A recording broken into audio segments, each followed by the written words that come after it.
Hello, and welcome to our lesson on crisis management. This segment will cover crisis behavior. Crisis behavior.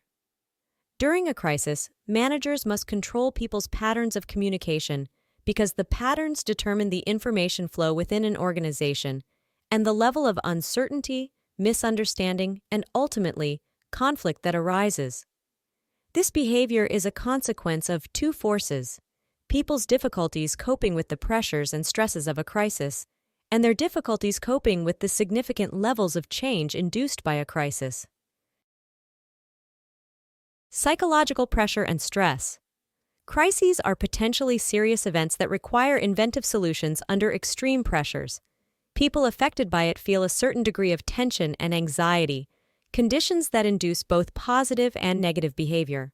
On the positive side, such feelings produce a determination that is important to the efficient resolution of problems, and on the negative side, crises produce increasing suspicion and reducing communication. The contradiction between the two behaviors lies in the distinction between pressure and stress. Pressure is a force acting on an individual to perform in a particular way or to achieve a particular end result. It can be a source of some discomfort and anxiety, but at the same time it can be exciting, challenging, and growth-producing. On the other hand, stress has only negative outcomes for an individual because it arises from an inability to cope, which produces defensive and maladaptive behavior. The impact of stress on crisis management outcomes. Stress is a generic problem that poses severe threats to crisis management. The stress associated with a crisis arises from the dramatic challenge to previously held views, from the dislocation to social relations, and from the physical challenges posed. Stress can also come from the psychological shock of a crisis, which can manifest itself immediately or in the form of post-trauma. The behavior resulting from stress is loss of attention to problem-solving, increased decision-making errors, greater rigidity in exploring alternative courses of action, panic, anxiety, and withdrawal. In extreme circumstances, stress can seriously impair psychological well-being and might even activate latent psychological vulnerabilities or borderline psychopathological tendencies. In this sense, managers must appreciate that the costs of a crisis are not all physical and that its psychological impact can paralyze an organization by traumatizing its employees.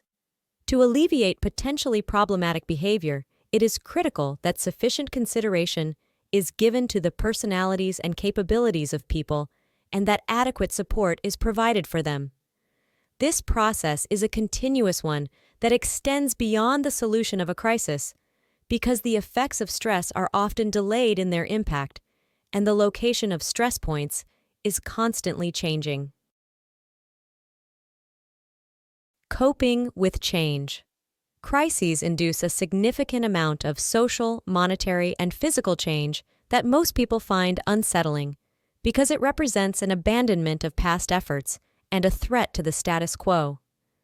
This often produces resistance to change that can take many forms, ranging along a continuum from passive disagreement to positive hostility. The level of resistance is likely to depend on the extent of change required, the extent to which people's interests are damaged, the power of those whose interests are damaged, and the manner in which change is introduced. The growth of a conflict.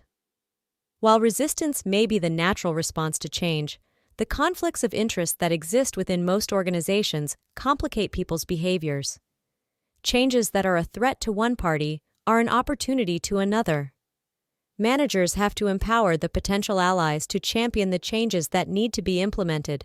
They also have to deal with the tensions created between potential beneficiaries and losers, because it is within such tensions that conflict is born. Conflict is a progressive phenomenon that gathers momentum as it escalates through the phases of simple disagreement, contention, dispute, limited warfare, and all-out warfare, where parties are trying to destroy each other at all costs. The speed of transition depends on factors such as the gap between opposing parties, past and current relationships, attitudes toward compromise, and the way bargaining is managed. Bargaining is the initial and informal means by which people attempt to resolve their differences, An understanding of bargaining processes represents the foundation of a crisis management strategy.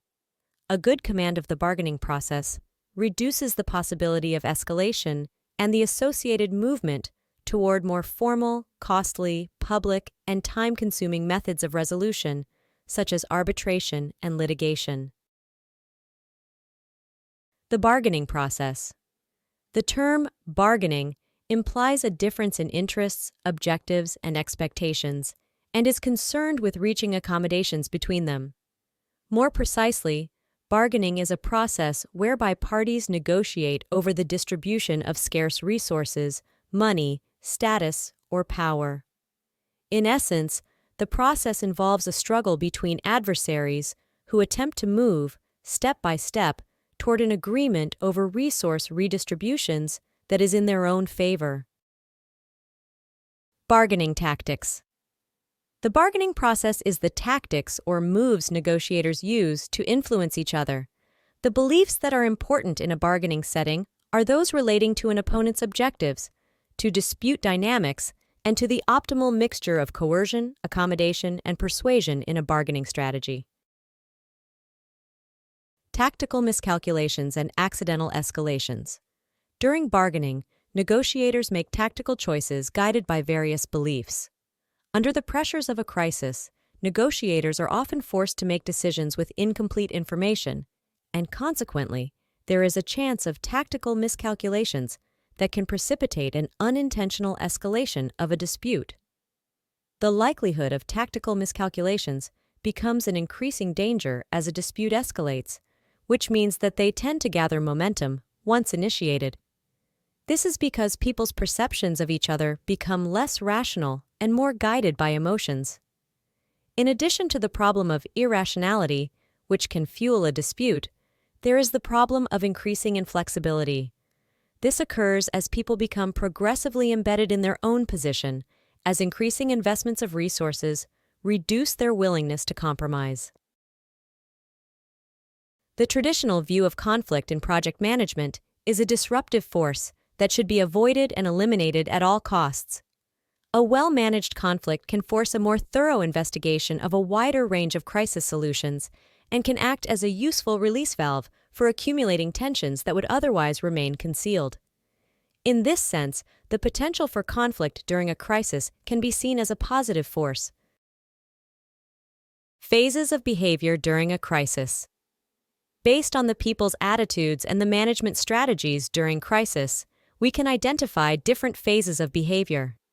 Considering people's attitudes, we can segment crisis into the phase of impact, the phase of reaction, and the phase of reconstruction. During the period of impact, people can do very little to deal with the crisis. Behavior is primarily aimed toward survival, and unintelligent behavior can significantly contribute to a magnification of the possible losses to the individual and to the community as a whole. The reaction period is one of maximum disruption, characterized by immense communication difficulties and deviant behavior.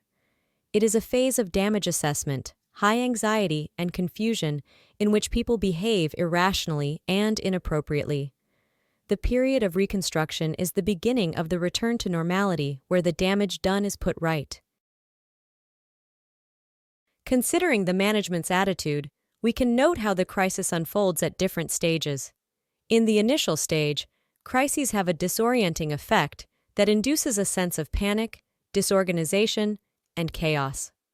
Once this period of shock has subsided, people's minds turn to self-preservation and a period of defensive retreat, where people seek to protect their own interests and to maintain the status quo. Furthermore, interpersonal relations become inwardly orientated as people turn to the protection of their interest groups. The process moves on to a phase of acknowledgement, self-examination, and interpersonal confrontation.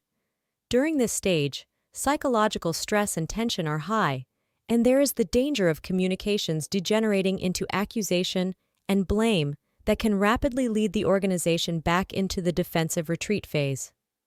As individuals start to resolve their differences, leadership becomes more relaxed, and there is a greater emphasis on collective decision-making. Furthermore, people work more interdependently, and let go of the dysfunctional behavior that characterized the early phases of the crisis. The intergroup relations become coordinated and the organization once again begins to resemble a stable state. This is the end of our lesson. This course is presented to you by South Europe College.